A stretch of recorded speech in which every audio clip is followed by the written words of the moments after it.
बातमी दीपक केसरकर यांनी केलेल्या वक्तव्यासंदर्भात आहे। जे मवियाला जमलं नाही ते महायुतीने करून दाखवलं। मराठी भाषेच्या नावावर महाविकास आघाडीने फक्त मतं मागितली असं म्हणत मंत्री दीपक केसरकर यांनी महाविकास आघाडीला टोला लगावलाय।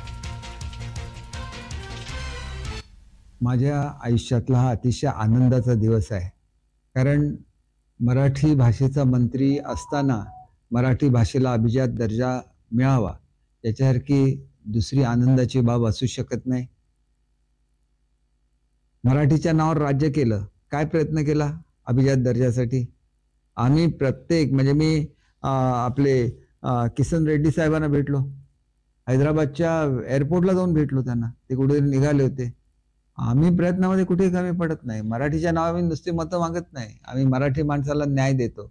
मराठीत तेजाने उभी आहेत। प्रत्येक ऑफिसमध्ये मराठी कंपल्सरी बोललंच पाहिजे, नाही तर तुमची कामच नाही होणार, अशी व्यवस्था करून ठेवली आहे मराठी भाषा धोरणामध्ये।